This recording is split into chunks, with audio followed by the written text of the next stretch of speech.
British fabric is robust, it's tough, it's woven very densely. It has 2 plies in the weft. An Italian mill cloth tends to have a single ply in the weft, so it's soft and it's drapey and it's lovely to touch. Super excited about our guest today. We've got Luke Mays from Dormeuil. And the direction that Dormeuy's taking is to use all RWS wool. And what does RWS wool mean? Responsible wool standard. So these are fibers from farms that don't mule the animals, have to adhere to very strict rules on and regulations on how the farm has a carbon footprint, the trees, the ethane, as well as the water runoff, as well as the animal husbandry, as well as the people that work on that farm and how they're treated. Welcome to Thread Talks, where we stitch together tales of style and substance. Join us as we chat with industry icons, master tailors, innovators, and business experts. We'll discuss how to look and feel your best. Explore how fashion shapes our lives, the artistry behind custom clothing, and the deep stories woven into the fabric of our identities. Here's your host, Peter Roberti of Adrian Jewels. Super excited about our guest today. We've got Luke Mays from Dormeuil joining the show here. So, Luke, thank you and welcome to the show. Thanks, Peter. It's great to be here. Yeah, what a show we got in store for you guys. This guy's resume in the clothing industry is impeccable. It's amazing. So Luke, let's kind of just jump right into it. Tell us a little bit about your story and how you kind of landed in the textile area. Yeah, like a lot of my fellow members of the CTDA and people in the custom clothing world, I kind of fell into it. When I left school, I joined the Air Force. I flew jets, which was very exciting. But when I left the Air Force, I didn't really know what I wanted to do with my life. And I worked as a warehouseman at a place called Hawes and Frere in New Zealand. And one of the principals was Dormeuil. And Ashley Dormeuil actually came to visit. And because I'd been working at the warehouse, selling a bit of Dormeuil, my boss said, "Why don't you get out and sell?" Ashley saw what we were doing in New Zealand and said, "Would you like to come and work for me in New York?" And that was in 1996. And I've been working for the house ever since. Huh. Wow, I didn't know that. Okay. So talk to us a little bit about Dormeuil. Tell me, I know, I mean, it's got amazing roots, the heritage, the family tradition. Tell us a little bit about that mill and what makes it so unique. Yeah, Dormeuil is still a family-owned business. My boss is Dominic Dormeuil, Ashley's younger brother. Ashley passed away some 15 years ago now. And his son, Victor Dormeuil, has come into the company, and he's now the 6th generation.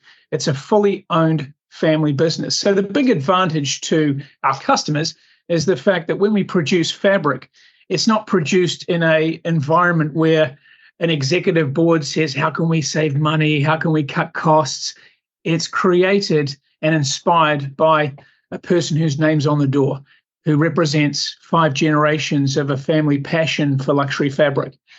His great-great-grandfather, Jules Dormeuil, started the company in 1842, and it's still a wholly family-owned business. So everything we do carries that pedigree, that heritage, but that love for the fabric, and not just the fabric itself, but the animals that produce the fiber, the land that produces the fiber, and the people that work on those farms. How old is Dominic and Victor? Like how long have they been with the Dominic's in company his 60s and Victor is now in his mid-20s. So he's the next generation, bringing new ideas. As I know you've done with Adrian Jewels, every new generation brings something new, something more modern. And, the beautiful work that you've done at the new retail store really speaks to that in Rochester. And likewise with Dormeuil, we've really been a very proud house in terms of, yes, heritage, yes, history, but what's next? What's new? What can we create that hasn't been created before? And we've done that with Excel, the first 100% worsted wool fabric with natural stretch. Sure. We've done it with tonic wool, which is what I'm wearing today, a beautiful Adrian Jewels garment. This is the first fabric in the world to have full blockchain technology on a cut-length fabric.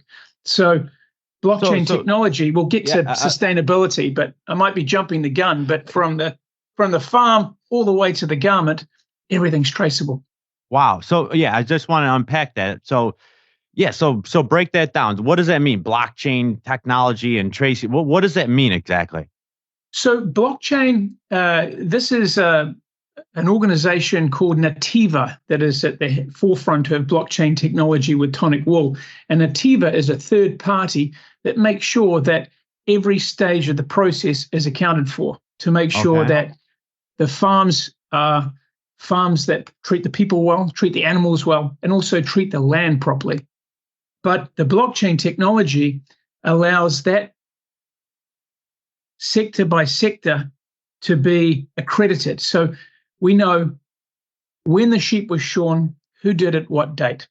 When that wool was cleaned, who did it, what date. When that cleaned wool was dyed into tops, who did it, what date. When those tops were spun into yarns, who did it, what date. When those yarns were then set up on the loom, who did it, what date. When that finished fabric was inspected and mended before it goes to finishing, who did it, what date. When it was finished, who did it, what date. And when it was finally cut and sent to Adrian Jules to be made into a garment, who did it, what date. Those things are specified at every step of the process. So it's not some marketing kind of, well, conceptually farm to table. It's actually farm to table. And that only comes from the commitment of an individual. And that individual is Dominic Dormeuil.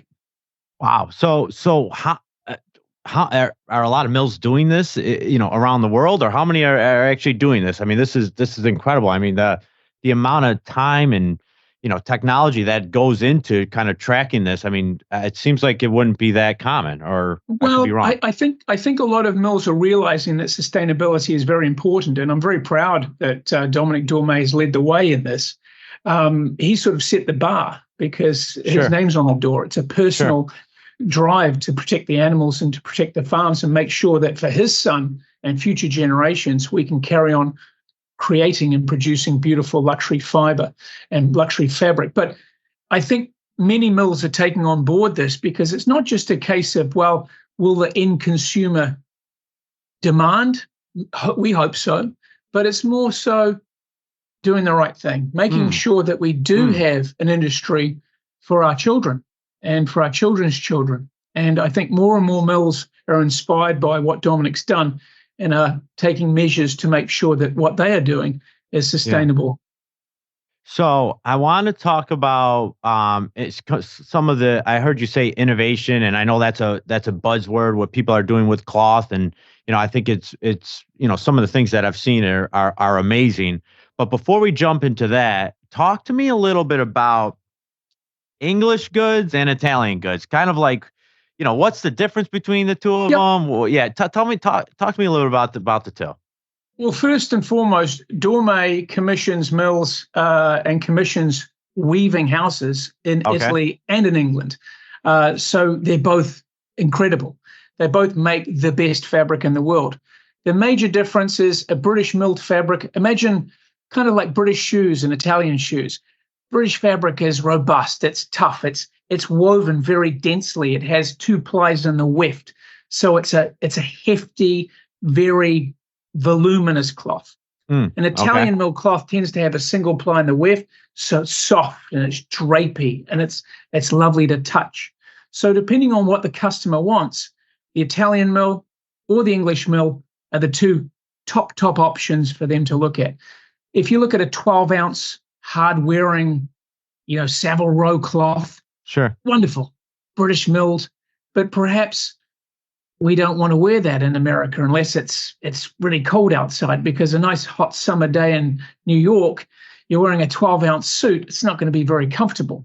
Sure. But the lighter weight fabrics lend themselves perfectly for that Italian manufacturing as well as English manufacturing, so that you've got the drape and the breathability as well as that crease resistance and crease recovery that comes from, that two-ply weft, more stuff put in the fabric. So I think it's more so what type of lifestyle the client is living that you're going to push them in one way or the other. It is a style. And when you look at the Italian cloths, they tend to have beautiful colors and browns and taupes and those lovely creative colors, whereas British milled fabric by its nature just lends itself to the very classic, beautiful blues, pinstripes, gun checks, Glen plaids, Prince of Wales. These are the classic English fabrics. So they both have a part to play in every man's wardrobe, depending on the occasion. Gotcha. Okay. So talk to me about cloth innovation, because now I see a lot of stuff that has stretch to it. We're seeing all these different colors. What is Dormeuil doing right now that's kind of different or unique than some of the other mills that we might see? Exactly. So as I mentioned, Excel was the first fabric with 100% worsted wool with that mechanical stretch, and we've sort of built on that technology, built on that expertise, built on that R&D to create fabrics like Millennial that you'll see. And we've done that with RWS wool. So this kind of goes hand in hand with sustainability, accountability, as well as innovation. And the direction that Dormeuil's taking is to use all RWS wool while we can. And what does RWS wool mean? Responsible wool standard. So these are fibers from farms that don't mule the animals, have to adhere to very strict rules on and regulations on how the farm has a carbon footprint, the trees, the ethane, as well as the water runoff, as well as the animal husbandry, as well as the people that work on that farm and how they're treated. All of those things have to be very specifically adhered to, and then you get the RWS certification. So that's really what we're about. That's innovative. So there's a specific certification that you get with. Gotcha. Absolutely. And again, like we were talking about blockchain, it costs more. Does the end consumer demand it? Not yet, but hopefully in the future. But it's the right thing to do, and that's why we do it. Gotcha. But in terms of innovation, that's an innovation to combine technology with ethical cloth. And we've also added nanotechnology at fiber level. So this is a new innovation where previously, if you'd cover a fabric with a Teflon or some kind of coating, you would have like a storm system garment where it could snow, it could rain, and it wouldn't affect you, but the fabric wouldn't breathe. So now with nanotechnology, the fabric protects you from rain, but it still breathes. So it's a comfortable garment to wear even in the rain. Wow, that's incredible. Okay, so and again, that's new technology that's been around for maybe 10 years. So it's very, very new. Wow, that's amazing. Okay, so walk me through this situation or how you would approach this. I had a client in this past week, and he was adamant on having a Super 140s garment, and I was trying to explain to him the difference between Microns and Supers. So is Supers just a marketing, what really matters, I guess, in terms of grading the cloth of what the hand is of the cloth? Talk to us a little bit about the difference between those. It's a very good question, and it becomes very confusing. The super count tells you one thing and one thing only. It tells you the micron diameter of the fiber used. Okay. So a sheep that produces 18 micron fiber would be classified as Super 100s. Okay. A sheep that 18 micron. Okay. 18 microns is Super 100s. Okay. So the finer the micron, the higher the super count. Okay. 15.7 microns, for example, is a Super 160s. Okay. That being said, picture this: a merino in New Zealand.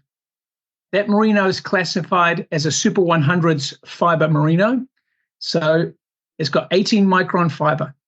That 18 micron fiber is all over the animal. The animal has fiber on its head, feet, body. It's all the same diameter width.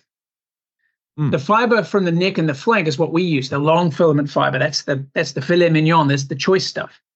Then the rest Dormeuil only uses from the neck and the flank, yes, because that's the longest filament fiber. It's more expensive, but that's where you get the best, longest fibers that you can spin into even fine fibers and then weave even more densely.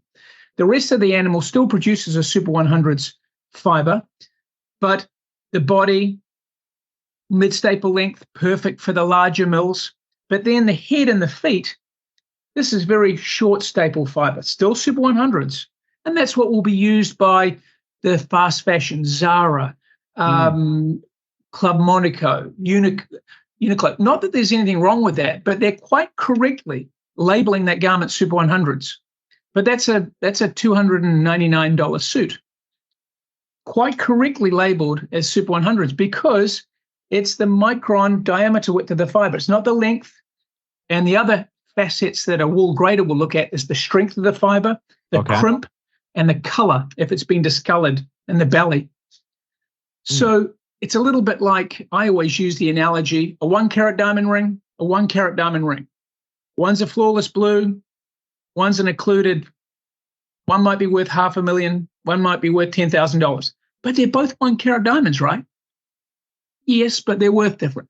Super 100s is not a Super 100s, it's not a Super 100s. Gotcha. So you're just being told what the diameter fiber is. You're not being told the length, strength, color, crimp, which is at fiber level. You're not told whether it's been piece dyed, yarn dyed, or top dyed. Okay. You're not told whether it's been woven with 2 plays in the warp and 2 plays in the weft. You're not being told the picks and ends. You're not being told how it's you're not being told much at all. But it's used quite correctly as a marketing tool, more for the faster fashion houses to say, hey, if you want a Super 120 suit, we can, I think J. Crew have a Super 120 suit for $399. So sure. Brioni have a Super 130 suit for $8,500. Yeah, these are different things. These are different things. So what about the location of where, how much does because I've often heard the water and everything's a little bit different. How important is that in terms of finishing the, go ahead. It's absolutely essential. And that's why the best mills are in Yorkshire, in the north of England, and in Italy, in the Biella region. Sure. Those 2 areas have access to this crystalline soft water. And you need large amounts of water to finish fabric. As you can imagine, you can't truck water into a factory and then truck water out of a factory. You have to have access to that water through a borehole that comes up from the ground at the finishing plant. So those are available in 2 places. The only other place in the world that has water anywhere near that crystalline, what we call pH neutral, no acid, no alkaline, is at the bottom of the Victoria Falls in Africa. And obviously that's not a very good place to build a mill. Right. So Italy and England have commanded that position in the textile world because they have access to the water, which is the essential ingredient in finishing the fabric. So that when you have that water put into the fabric using heat and pressure and time, what you're putting into that beautiful 100% worsted wool or cashmere is not metallics or pollutants or alkaline or acid. It's just pure crystalline, what we call soft water. And that's how you get that lovely finish on the fabric. So I'm curious because I the people listening to it, I don't know if, everyone's going to be able to visit one of these mills, but what's it like to walk into, walk into one of these, these places? What talk to me about the feeling or what it's like to walk in there. Well, it's the realization that a lot of hands touch the product. Okay. And every time, you and I have laughed about this, every time I visit the mill in England, I walk around the spinning and the weaving and the finishing that are all in different places. Okay. And I'm amazed that we can sell the fabric for what we can sell the fabric for, because so many people put, a lot of love and care and touch into the product. The weaving is very loud. Spinning is very sort of, lots of noise, but lots of kind of, how do you describe the spinning? It just feels very kind of dry and kinetic because there's lots of things going on. The weaving is just very, very loud, but very, very technical, very technical part of the process. And even though they've got these lovely new machines, the attendants that look after these machines have to be very meticulous in the way they set the machine and how they constantly oversee the machine to make sure the speed and the weaving go according to plan. And then, of course, the finishing, it's a bit smelly. It's it's one of those places that there's a lot of water and a lot of damp fabric, and they have singes where they burn the fabric and cut this. It's like a mad science house, but it's wonderful because people that work in those places, they just love it. They love it. And they're so proud when they, see the end product come out of the finishing. And and as a gentleman once told me, the potential of the fabric is realized at that point, because all of the stuff that goes into long filament fiber, top dyeing, weaving very tightly, that's not really seen until you finish the fabric, because it turns from a horse blanket looking fabric to something very, very special, because all of the potential of the fiber, all of the work that's been done is realized at the end, and you have this beautiful luxury fabric as a result. So these new collections that have come out for the fall, one, I'm curious to see what's your favorite collection that you guys came out with, and two, what's it like from start to to finish, if we call the finish line of debuting these collections for the fall? Like what does that process look like, and what are you most excited about? Which collection are you most excited about for this fall? Well, I love Millennial Genesis simply because I'm a big fan of solid colors and things that can be worn with different accessories and different colors. And with Millennial Genesis, you've got these lovely, intricate weave constructions that can be made into a suit or a jacket. So very, very practical for gentlemen who like to travel, who want something to have crease resistance. They want something to have crease recovery. They want something to hold its shape for the life of the garment, so dimensional stability, and using 100% RWS wool, which we spoke about before, which we're all very proud of.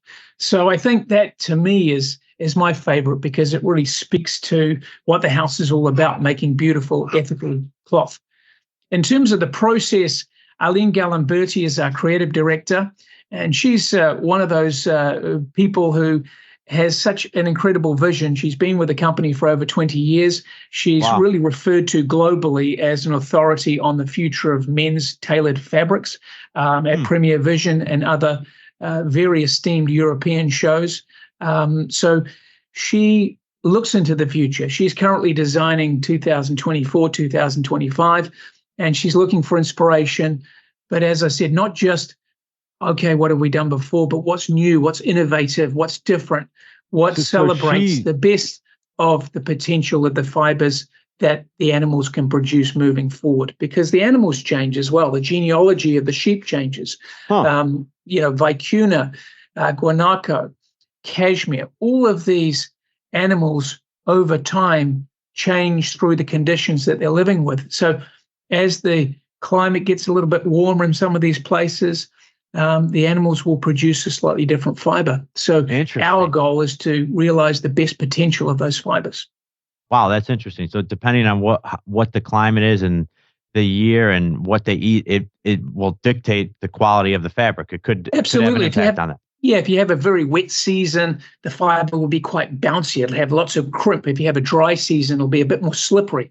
The color is affected too. If there's a lot of sun, the fiber tends to get a bit more gray rather than yellow. All of those things come into play, not just the touch and the feel of the fabric, but how the natural dyes that we use are going to be realized in the fiber as well.